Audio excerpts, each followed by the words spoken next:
Good afternoon and welcome back to Dr. Logic Awkwardly Does Logic, this time in the increasing dark.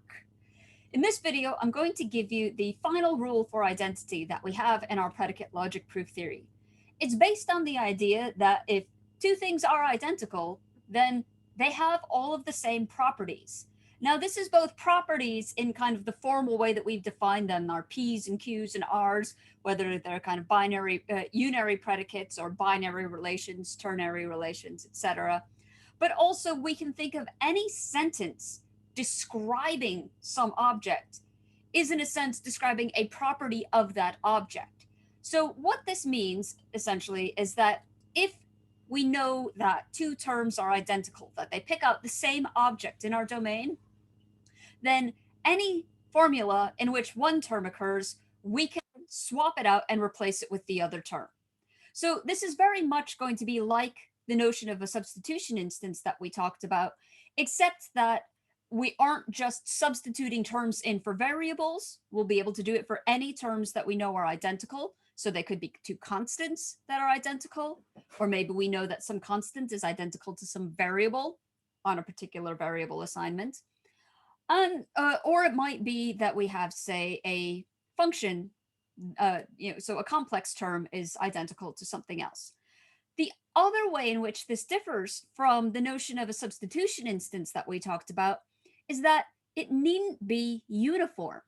So if you have two terms that are identical, so if you already have a line in your proof that says tau1 equals tau2, then you can do this replacement, but you don't have to do it in a uniform fashion. So describing this rule is actually quite straightforward. Writing down the schematic version is going to be a little bit more complex, but if you keep in mind what the rule is trying to express, then there will be a few places where we will do what is called, technical language here, abusive notation. So I will use just the ordinary notation for generating a substitution instance, with the understanding that because you know how the rule works, you'll understand how I'm using this notation, even if it's not strictly speaking in line with how we defined it to be. So much for preamble. Let's get our whiteboard up so that I can give you kind of a nice written definition and then kind of the sort of schematic version, which isn't quite exactly as precise as we might want it to be. In any case, so this is the rule substitution of identicals.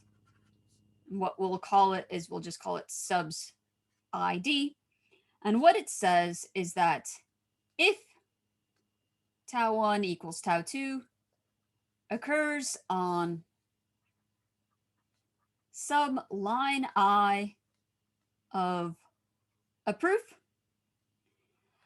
and phi is a formula possibly containing tau1. It doesn't have to contain tau1, but if it doesn't, then performing substitution of identities on it isn't going to actually result in anything interesting. So set that aside. So phi is just some formula which may or may not have an occurrence of tau1 in it, occurs on line J of your proof, where I and J are not the same line. Then on line N, where N occurs after I and after J, we can write down the result of replacing some and not necessarily all instances of tau1 in this formula phi with tau2. So the way that we're going to represent this is we're going to say phi with tau2 substituted in for tau1. Now, remember what I said, that this is an abuse of the substitution notation because we only define substitution with respect to substituting things in for variables. And here, tau1 is allowed to be any type of term, not necessarily just a variable. Also, we define substitution to be uniform, but here it needn't be uniform. So we're just doing this as a shorthand to say that we are taking some of the instances of tau1 in phi and replacing them with tau2. So the annotation then is substitution of identicals, lines I and J. So a schematic sort of approach would be something like, you've got various assumptions, and then at some line I, you've got tau1 equals tau2. Some other line further down, you've got some formula that presumably contains tau1. Then down at line n, we can write down the result of replacing some of the instances or all of the instances of tau1 with tau2. So there we have substitution of identity I and J. Now let me just actually give you a very simple example that uses this rule. For instance, say I have the assumption that A is F. I also have the assumption that A and B are the same thing. Then, at a later line in the proof, I can take this formula, which has A, which is our tau1, and replace some or all instances of it with B. Now, there's only one, so if I'm going to actually do any replacements, it's going to look like this. So this is on lines 1 and 2.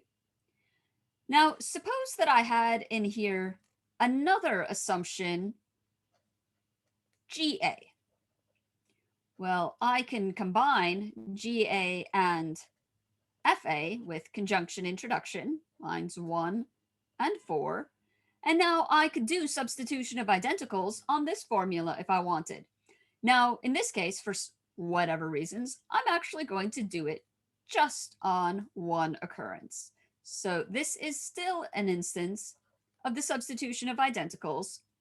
And here it is on lines 2 and 5. Now, I'm not going to complete the rest of the proof.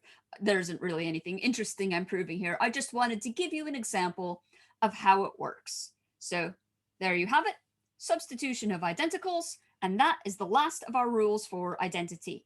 In the next video, we'll start looking at the rules for quantifiers.